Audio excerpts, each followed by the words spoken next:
ವೀಕ್ಷಕರೇ ನಮಸ್ಕಾರ. ಪ್ರಪಂಚದಾದ್ಯಂತ ಇದೀಗ ಒಂದೇ ವಿಷಯದ ಬಗ್ಗೆ ಎಲ್ಲೆಡೆ ಚರ್ಚೆ, ಅದುವೇ ಮಹಾಕುಂಭಮೇಳ. ಏನಿದು ಮಹಾಕುಂಭಮೇಳ? ಇದರ ಹಿನ್ನೆಲೆ ಏನು ನಿಮಗೆ ಗೊತ್ತಾ? ಈ ಬಾರಿಯ ಮಹಾಕುಂಭಮೇಳದ ವಿಶೇಷತೆ ಏನು? ಈ ಕುಂಭಮೇಳ ಎಲ್ಲಿ ನಡೆಯುತ್ತೆ, ಯಾಕೆ ನಡೆಯುತ್ತೆ, ಇದರ ಹಿಂದಿರುವ ಇತಿಹಾಸವೇನು? ಇಂತಹ ಹಲವಾರು ಪ್ರಶ್ನೆಗಳಿಗೆ ಇವತ್ತಿನ ಈ ವಿಡಿಯೋದಲ್ಲಿ ನಾನು ನಿಮಗೆ ತಿಳಿಸ್ತೀನಿ. ಉತ್ತರ ಪ್ರದೇಶದ ಪ್ರಯಾಗರಾಜ್ ಅಕ್ಷರಶಃ ದೇವನಗರಿಯಾಗಿ ಪರಿವರ್ತನೆಯಾಗಿದೆ. ಈ ಬಾರಿಯ ಮಹಾಕುಂಭಕ್ಕೆ ಸರಾಸರಿ 10,000 ಎಕರೆ ಪ್ರದೇಶದಲ್ಲಿ ಮಹಾಕುಂಭ ನಗರವೇ ಸ್ಥಾಪನೆಯಾಗಿದೆ. ಶಿವರಾತ್ರಿವರೆಗೆ ನಡೆಯುವ ಈ ಮಹಾಕುಂಭ ಮೇಳದ ಮಹಾಹಬ್ಬಕ್ಕೆ ಚಾಲನೆ ಸಿಕ್ಕಿದೆ.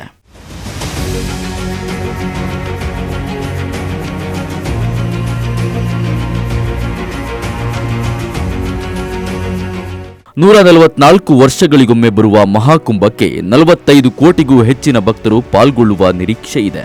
ಕುಂಭಮೇಳ ಹಿಂದೂ ಧರ್ಮದ ಒಂದು ಸಾಮೂಹಿಕ ತೀರ್ಥಯಾತ್ರೆ. ಕುಂಭಮೇಳದಲ್ಲಿ 4 ಪ್ರಕಾರಗಳಿವೆ. ಮೊದಲನೆಯದು ಕುಂಭಮೇಳ, ಎರಡನೆಯದು ಅರ್ಧ ಕುಂಭಮೇಳ, ಮೂರನೆಯದ್ದು ಪೂರ್ಣಕುಂಭ ಹಾಗೂ ನಾಲ್ಕನೆಯದ್ದೇ ಈ ಮಹಾಕುಂಭಮೇಳ. ಕುಂಭಮೇಳವನ್ನು 4 ವರ್ಷಗಳಿಗೊಮ್ಮೆ ಆಚರಿಸಲಾಗುತ್ತೆ.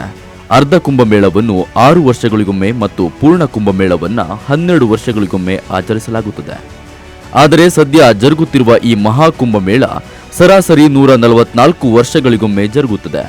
ವಿಶೇಷವೆಂದರೆ 4 ಗ್ರಹಗಳ ಅಪರೂಪದ ದಿವ್ಯ ಸಂಯೋಜನೆಯಾಗುತ್ತಿರುವ ಸಂದರ್ಭದಲ್ಲಿ ಈ ಮಹಾಕುಂಭಮೇಳ ಜರುಗುತ್ತದೆ. ಈ 4 ಗ್ರಹಗಳ ಸಂಯೋಜನೆಯಾಗುವುದು 144 ವರ್ಷಗಳಿಗೊಮ್ಮೆ.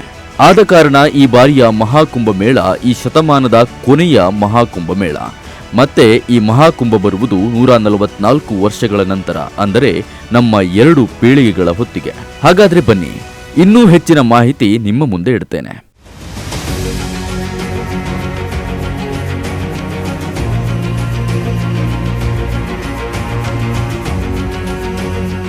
ಈ ಮಹಾಕುಂಭದಲ್ಲಿ ವಿಶೇಷವಾಗಿ ನಾಗಾ ಸಾಧುಗಳು, ಅಗೋರಿಗಳು ಅಪಾರ ಸಂಖ್ಯೆಯಲ್ಲಿ ಬಂದು ಪುಣ್ಯ ಸ್ನಾನ ಮಾಡ್ತಾರೆ.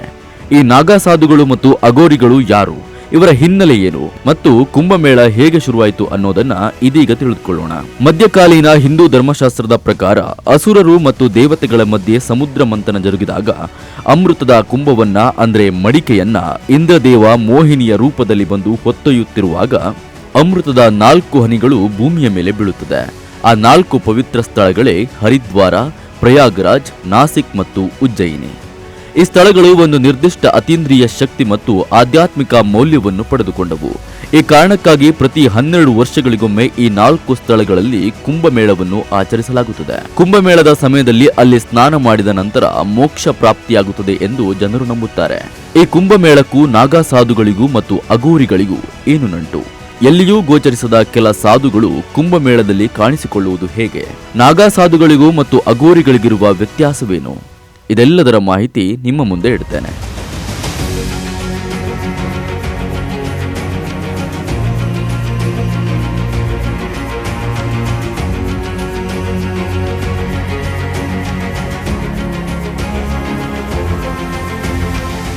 ಮೊದಲಿಗೆ ಈ ನಾಗಾ ಸಾಧುಗಳು ಯಾರು, ಇವರ ಹಿನ್ನೆಲೆ ಏನು ತಿಳಿಯೋಣ.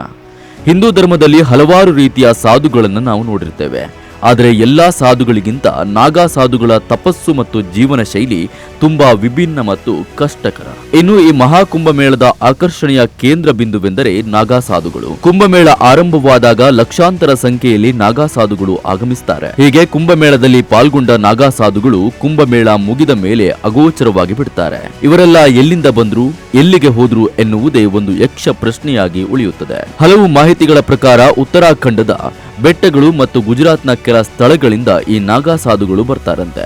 ಸಾಮಾನ್ಯವಾಗಿ ನಗ್ನ ಸ್ಥಿತಿಯಲ್ಲಿರುವ ಈ ಸಾಧುಗಳು ಮೈತುಂಬ ಮಸಣದ ಬೂದಿ ಮತ್ತು ರುದ್ರಾಕ್ಷಿ ಮಾಲೆ ಧರಿಸಿರುತ್ತಾರೆ ಹಾಗೂ ಇವರ ಪರಿಚಯ ನಿಗೂಢವಾಗಿರುತ್ತದೆ. ಧಾರ್ಮಿಕ ನಾಯಕರ ಪ್ರಕಾರ ಶಿವನ ಗಣಗಳೇ ಈ ನಾಗಾ ಸಾಧುಗಳ ಸಮೂಹಕ್ಕೆ ಪ್ರೇರಣೆಯಾಗಿದೆ. ಇನ್ನು 8ನೇ ಶತಮಾನದಲ್ಲಿ ಆದಿಶಂಕರಾಚಾರ್ಯರು ಕಠೋರ ವ್ರತ ಮಾಡುತ್ತಿರುವ ಈ ಸಾಧುಗಳನ್ನು ಒಗ್ಗೂಡಿಸಿ ಒಂದು ಪಂಥವನ್ನ ಮಾಡ್ತಾರೆ. ಅವರೇ ಈ ನಾಗಾ ಸಾಧು ಪಂಥ. ಇತಿಹಾಸದಲ್ಲಿ ಯಾವಾಗ ಹಿಂದೂ ಧರ್ಮದ ಮೇಲೆ ಅಪಾಯ ಬಂದಿತ್ತೋ ಆವಾಗ ಈ ನಾಗಾ ಸಾಧುಗಳು ಹಿಂದೂಗಳ ಹಿತರಕ್ಷಣೆಗೆ ಹೋರಾಟ ಮಾಡಿ ತಮ್ಮ ಪ್ರಾಣವನ್ನು ಸಹ ಬಿಟ್ಟಿರುವ ಉದಾಹರಣೆಗಳು ಇವೆ. ಅದರಲ್ಲೊಂದು ಮೊಘಲ್ ಸುಲ್ತಾನ ಔರಂಗಜೇಬ್ನ ಸೈನ್ಯ ಹರಿದ್ವಾರ ಮತ್ತು ಕಾಶಿಯ ದೇಗುಲಗಳ ಮೇಲೆ ದಂಡೆತ್ತಿ ಬಂದಾಗ ಇದೇ ನಾಗಾ ಸಾಧುಗಳು ಪ್ರಾಣದ ಹಂಗನ್ನು ತೊರೆದು ಹೋರಾಟ ಮಾಡಿದ್ದರು. ಇನ್ನು ಈ ಅಘೋರಿ ಎಂಬ ಪದ ಸಂಸ್ಕೃತದ ಅಘೋರ ಎನ್ನುವ ಪದದಿಂದ ಬಂದಿದ್ದು ಭಾರತದ ಉತ್ತರ ಪ್ರದೇಶ ಮೂಲದ ತಪಸ್ವಿ ಶೈವ ಸಾಧುಗಳ ಜೀವನ ಕ್ರಮವಾಗಿದೆ. 7ನೇ ಮತ್ತು 8ನೇ ಶತಮಾನದ ನಡುವೆ ಮಧ್ಯಕಾಲೀನ ಭಾರತದಲ್ಲಿ ಹುಟ್ಟಿಕೊಂಡ ಶೈವ ಧರ್ಮದ ತಾಂತ್ರಿಕ ಪುರಾಣೇತರ ರೂಪವಾದ ಕಪಾಲಿಕ ಸಂಪ್ರದಾಯದಿಂದ ಕವಲೊಡೆದು ಉಳಿದಿರುವ ಏಕೈಕ ಪಂಥವಾಗಿದೆ. ಅಘೋರಿಗಳು ಅವರ ಪೂರ್ವಜರಂತೆಯೇ ಶವ ಸಂಸ್ಕಾರದ ಆಚರಣೆಗಳಲ್ಲಿ ತೊಡಗುತ್ತಾರೆ. ಸ್ಮಶಾನವೇ ಇವರ ವಾಸಸ್ಥಾನ. ಅವರ ದೇಹಕ್ಕೆ ದಹನದ ಚಿತಾಭಸ್ಮವನ್ನು ಹಚ್ಚಿಕೊಳ್ಳುತ್ತಾರೆ ಮತ್ತು ಮಾನವ ಶವಗಳಿಂದ ಎಲುಬುಗಳನ್ನು ತಲೆಬುರುಡೆಗಳನ್ನು ಸಂಗ್ರಹಿಸಿ ಆಭರಣಗಳನ್ನಾಗಿ ಮಾಡಿ ಧರಿಸುತ್ತಾರೆ. ಘಾಟ್ಗಳಲ್ಲಿ ಸುಟ್ಟ ಮಾನವರ ಮಾಂಸವನ್ನು ಕೂಡ ಈ ಅಘೋರಿಗಳು ತಿನ್ನುತ್ತಾರೆ. ಅನೇಕ ಅಘೋರಿ ಬಗ್ಗೆ ಗ್ರಾಮೀಣ ಜನರು ಹೆಚ್ಚಿನ ಗೌರವವನ್ನು ಹೊಂದಿದ್ದಾರೆ. ಅಘೋರಿಗಳು ಅವರ ಕಠಿಣ ತಪಸ್ಸಿನ ಅಭ್ಯಾಸಗಳ ಮೂಲಕ ಹಲವು ಸಮಸ್ಯೆಗಳನ್ನು ರೋಗಗಳನ್ನು ಗುಣಪಡಿಸುವ ಶಕ್ತಿಯನ್ನು ಹೊಂದಿದ್ದಾರೆ ಎಂದು ಹೇಳಲಾಗುತ್ತದೆ.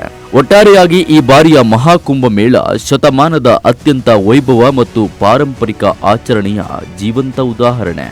ನೀವು ಈ ಮಹಾಕುಂಭ ಮೇಳದ ಅನುಭವ ಪಡೆಯುವ ಆಸೆ ಇದ್ದರೆ ಉತ್ತರ ಪ್ರದೇಶದ ಪ್ರಯಾಗರಾಜ್ಗೆ ಭೇಟಿ ನೀಡಿ ಮಹಾಕುಂಭದಲ್ಲಿ ಪಾಲ್ಗೊಂಡು ಪುಣ್ಯ ಸ್ನಾನ ಮಾಡಿ ಪುನೀತರಾಗಿ. ಈ ರೀತಿಯ ಇನ್ನಷ್ಟು ಹೆಚ್ಚಿನ ಕುತೂಹಲಕಾರಿ ಸಂಗತಿಗಳಿಗಾಗಿ ಅಶ್ವವೇಗ ನ್ಯೂಸ್ ಸಬ್ಸ್ಕ್ರೈಬ್ ಮಾಡಿ ಮತ್ತು ಬೆಲ್ ಐಕಾನ್ ಕ್ಲಿಕ್ ಮಾಡಿ.